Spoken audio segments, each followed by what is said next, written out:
사람은요 자꾸 과거에 자기에 익숙한 것에 대한 회귀 본능이 있어요. 자꾸 회귀하려고 합니다. 자기에게 익숙한 것을 도입을 하려고 하고 대입을 하려고 하고 그것을 통해서 자꾸 그 결과물을 뽑아내려고 하는 경향이 있죠. 그래서 그게 맞아떨어지면 하나님은 살아계시다라고 이야기를 합니다. 그럼에도 불구하고 여러분 성경 말씀을 잘 보면 우리가 원하는 방식의 성공 방식을 가진 사람들이 생각보다 거의 없어요. 온갖 고난을 당해야 되고요. 자기의 젊음을 다 갖다 바쳐야 되고요. 쫓겨 다녀야 되고요. 매를 맞아야 되고요. 근데 이거는 자꾸 이제 성경 이야기로만 치부하고 요즘의 이야기는 그게 아니지 않은가. 저는 이것을 말씀을 축소시키는 현상, 축소 현상이라고 생각을 해요. 말씀을 있는 그대로 믿지 못하고 말씀이 말하는 바에 대해서 나의 것을 만들어내지 않고 내 것을 필요한 대로만 써서 말씀을 자꾸 축소하여서 내가 만들어내는 하나님, 팀 켈러 목사님 말하는 내가 만든 우상, 내가 만들어내는 하나님처럼 내가 만들어내는 성경의 어떤 이야기들의 나만의 스토리텔링을 가지고 있는 것이 아니냐. 다시 한번 말씀해 볼까요? 예수 그리스도에게 천지 창조부터 모든 걸 빠짐없이 주셨는데 너희는 왜 말씀을 축소하느냐 라고 지금 이야기하고 있는 것이죠. 자, 누구십니까? 하나님의 영광의 본체를 그 형태 그대로 가지고 오셔서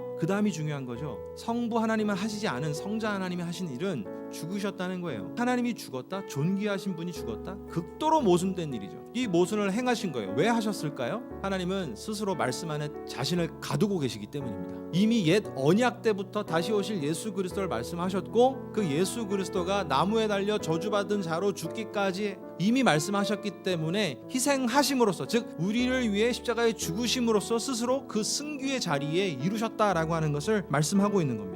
우리는 말씀을 늘 축소하고 죄에 대한 회귀 본능이 있기 때문에 무엇을 하신 분이신지 어떤 분인지에 대한 지극한 이해가 없으니까 그분이 보이지 않는 분이 보이게 오셔서 예수 그리스도가 내 앞에 오셨음에 대한 감격과 감동은 그 회귀 본능과 축소 때문에 사라져 나가는 것이죠. 낯설게 보는 겁니다. 포맷을 시키고 아예 처음 보듯이 본다는 거예요. 그래야만 보이는 게 있어요. 본문을 내가 알아, 익숙해, 솔로몬 익숙해, 다윗 익숙해. 그러면 건질 게 없는 것이죠. 내가 아는 분량 안에서만, 내가 아는 내용 안에서만 주님을 만나고 내가 아는 내용에서만 말씀의 은혜를 받으려고 하니까 이미 은혜되지 않는 것으로 내가 익숙하게 기억을 해놓기 있기 때문에 본문을 낯설게 만나지 않으면 절대로 그 안에서 주는 새로운 어떤 하나님의 은혜를 맛볼 수가 없게 되는 것입니다. 사랑하는 성도 여러분, 분명히 우리는 예수님을 믿지만 예수님 이전의 삶이 있어요. 익숙한 예수님을 버려야 낯선 예수님을 만나는데 그 낯선 예수님이 무엇을 하셨고 누구신지가 정확하게 입력이 되는 거예요. 히브리서를 자꾸 묵상하시면서 믿음이 무엇인지, 그리스도의 탁월함이 무엇인지,